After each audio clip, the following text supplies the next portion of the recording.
Elevator চ্যানেলে আমি তোমাদেরকে ওয়েলকাম জানাচ্ছি। যারা ম্যাকআউট ইউনিভার্সিটি থেকে কম্পিউটার সায়েন্স নিয়ে বিটেক পড়ছো বা আইটিতে যারা বিটেক পড়ছো এবং যারা 2025 সালের এই নভেম্বর মাসে মানে তোমরা যারা ফিফথ সেমেস্টারের পরীক্ষা দিচ্ছ, 26শে নভেম্বর থেকে শুরু হচ্ছে। দেখো, ফিফথ সেমেস্টারের পরীক্ষা হয়ে যাওয়ার পর যেই তোমরা সিক্স সেমেস্টারে উঠবে, সিক্স সেমেস্টারটা দেখো একটা হায়ার সেমেস্টার, কমপ্লেক্সিটি লেভেলটা কিন্তু স্বাভাবিকভাবেই একটু বাড়বে। এবং সিক্স সেমেস্টারে তোমাদের মানে ইলেকটিভ পেপারও রয়েছে, এবার কম্পালসারি প্লাস ইলেকটিভ। এবার দেখো, দুটো তোমাদের কম্পালসারি পেপারের মধ্যে রয়েছে ডেটাবেস ম্যানেজমেন্ট সিস্টেম আর কম্পিউটার নেটওয়ার্কিং। এছাড়া ইলেকটিভ যেটা আছে, ইলেকটিভ দুটো সেট থেকে একটা করে চুজ করতে হবে। আর রিসার্চ মেথোডোলজি এটা কম্পালসারি, এটা কিন্তু একটা প্রজেক্ট ম্যানেজমেন্ট প্রজেক্ট সাবজেক্ট। এই রিসার্চ মেথোডোলজিটা কিন্তু পুরোপুরি স্ট্যাটিস্টিক্স বেসড, এবং এটা আমাদের ইনস্টিটিউটে পড়ানো হয়, এটা আলাদা ফ্যাকাল্টি পড়ান, এটা পুরোপুরি স্ট্যাটিস্টিক্স বেসড। আর ডেটাবেস ম্যানেজমেন্ট সিস্টেম নেটওয়ার্কিং এটা কিন্তু আমাদের এখানে কম্পালসারি সাবজেক্ট তোমাদের রয়েছে।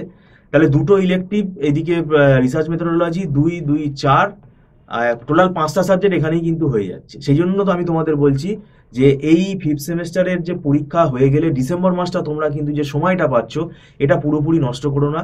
ডিসেম্বর মাসে পরীক্ষা হয়ে গেলে কিছুদিন তোমরা 3-4 দিন তোমরা একটু রেস্ট নিতে পারো, কিন্তু আমি বলবো পুরোপুরি ডিসেম্বর মাসটা নষ্ট করো না। কেননা লাস্টের দিক থেকে 25শে ডিসেম্বরে একটু তোমরা ঘুরতে বেড়াতে পারো, কিন্তু ডিসেম্বর মাসে তোমাদের পড়া শুরু করে দেওয়াটা কিন্তু জরুরি। কেননা ওদিকে কিন্তু সময় কিন্তু কমে যাবে, কারণ এতগুলো সাবজেক্ট মানে ইম্পসিবল হয়ে যাবে। আর রিসার্চ মেথোডোলজি আমাদের এখানে যিনি পড়ান তিনি তো তোমাকে 3 মাস আগে 2.5 মাস আগে কিন্তু নেবেই না অ্যাডমিশন। আমি তো নেই না, সেও নেবে না।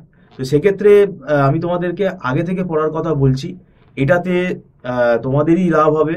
এবং এটাও আমি বলে রাখছি যে আমাদের কাছেই যে আসতে হবে তার কোনো মানে নেই, তোমরা নিজেরা কোনো গাইডের হেল্প নিতেই পারো, এবং তোমরা এআই ইউটিউব টিউটোরিয়াল দেখেও তোমরা সেটা পড়তে পারো। সেটা মানে কাউকে বাধার কোনো ব্যাপার নেই, করতে পারো। কিন্তু নিজে তুমি কতটা বুঝতে পারলে, সেখান থেকে ধরো তোমার বুঝতে অসুবিধা হলো, তখন তোমার পাশে কেউ যদি না থাকে সেই ব্যাপারটা, সব প্রচুর ভেরিয়েশন রয়েছে, ঠিক আছে? এখানে যে ম্যাথামেটিক্যাল প্রবলেমগুলো আমরা যে করাই, এখানে কিন্তু প্রচুর ভেরিয়েশন রয়েছে। তো সেইগুলো কিন্তু বুঝতে যাদের অসুবিধা হচ্ছে তারা যোগাযোগ করতে পারো। আর আমাদের এখানে মান্থলি ফিস সিস্টেমে ক্লাস হয়, এটা মাসে মাসে অনলাইন পেমেন্ট করে, অ্যাডভান্স পেমেন্ট করে স্টুডেন্টরা ক্লাস করে, এটা নট রিফান্ডেবল। আর একদম ছোট ছোট ব্যাচে এখানে আমরা পড়াই, মানে কোনো ক্রাউডের ব্যাপার নেই। ছোট ছোট ব্যাচে পড়ানোর ফলে কি হয়, স্টুডেন্টের সাথে টিচারের ইন্টারাকশনটা বেটার হয়, এবং সঙ্গে সঙ্গে কিন্তু ডাউট ক্লিয়ারগুলো হয়ে যায়।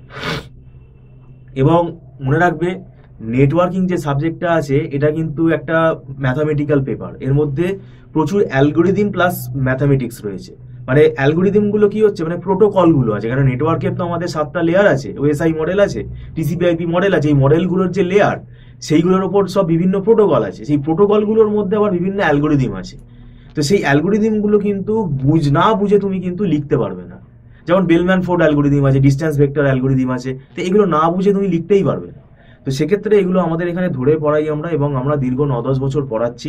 আমাদের এখানে নিজেদের হাতে লেখা নোটস আছে, এই নোটসগুলো আমরা আমাদের স্টুডেন্টদেরকেই খালি প্রোভাইড করি, এবং এটা দেখে পড়াই আমরা, এটা যাতে স্টুডেন্টদের বুঝতে খুব সুবিধা হয়। এছাড়া রেফারেন্স বই তোমরা রাখতে পারো। তো যাই হোক, ভিডিওটা সম্পূর্ণ দেখার জন্য তোমাদেরকে আমি ধন্যবাদ জানাচ্ছি। এখন থেকে তোমরা ফোন করে কথা বলে রাখতে পারো, ওই জন্য তোমাদেরকে আমি আগে থেকেই ইনফর্ম করলাম যে ডিসেম্বর মাস থেকে পড়া শুরু করে দাও। দেখো, দেরি করে আসলে রেকর্ডিংয়ের ফেসিলিটি আমাদের আছে, সেটা টার্মস অ্যান্ড কন্ডিশনের বেসিসে স্টুডেন্টদেরকে দেওয়া হয়। ভিডিওটা সম্পূর্ণ দেখার জন্য থ্যাংক ইউ সো মাচ।